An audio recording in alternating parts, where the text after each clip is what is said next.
Bismillahirrahmanirrahim. Assalamualaikum warahmatullahi wabarakatuh. Perkenalkan, nama saya Wulan Ramadhani, ruangan AP reguler 2. Baik, saya akan menjelaskan tentang materi tentang sistem ekonomi Indonesia secara konkret. Bisa dibilang cukup sulit karena beberapa ahli cenderung memiliki penjelasan yang berbeda. Untuk mendapatkan penjelasan yang lebih detail, berikut adalah pengertian dari beberapa ahli.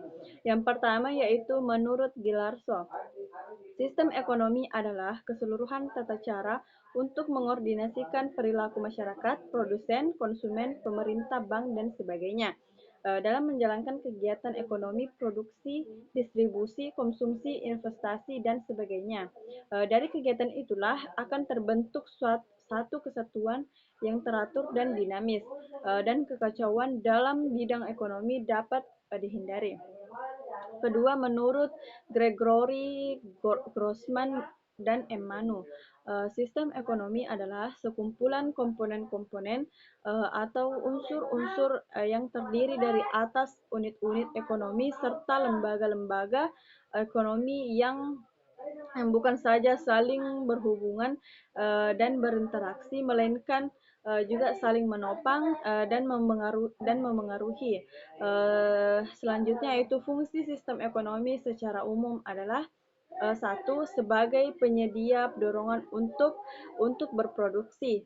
Kedua, mengordinasikan kegiatan individu dalam suatu perekonomian. Ketiga, sebagai pengatur dalam pembagian hasil produksi di seluruh anggota masyarakat agar dapat dilaksanakan seperti yang diharapkan. Keempat, menciptakan mekanisme tertentu agar distribusi barang dan jasa berjalan dengan baik. Kemudian macam-macam sistem ekonomi. Satu, sistem ekonomi tradisional. Suatu sistem dalam organisasi kehidupan ekonomi berdasarkan kebiasaan tradisi masyarakat secara turun-temurun dan mengandalkan faktor produksi apa adanya. Kedua, sistem ekonomi komando atau biasanya bisa dikenal sistem ekonomi terpusat, adalah sistem di mana pemerintah memiliki kekuasaan yang dominan pada pengaturan kegiatan ekonomi. Penguasaan dilakukan melalui pembatasan-pembatasan terhadap kegiatan ekonomi yang dikerjakan oleh anggota masyarakat. Negara yang menganut sistem terpusat antara lain Rusia, RRC, dan negara-negara Eropa Timur atau bekas negara Uni Soviet. Ketiga, sistem ekonomi liberal atau kapitalis. Sistem ekonomi berdasarkan kebebasan seluas-luasnya bagi seluruh masyarakat dalam kegiatan perekonomian tanpa adanya campur tangan daripada pemerintah. Landasan dari sistem perekonomian ini adalah bertujuan secara umum untuk mencari keuntungan pribadi tanpa adanya pihak lain yang perlu dipertimbangkan. Keempat, sistem ekonomi campuran.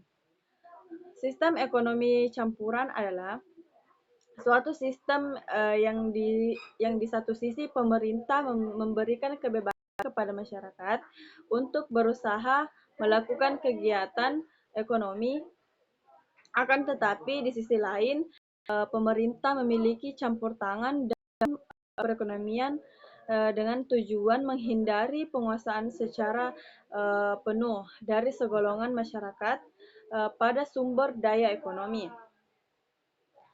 Kemudian yang kelima, sistem ekonomi dan perekonomian Indonesia.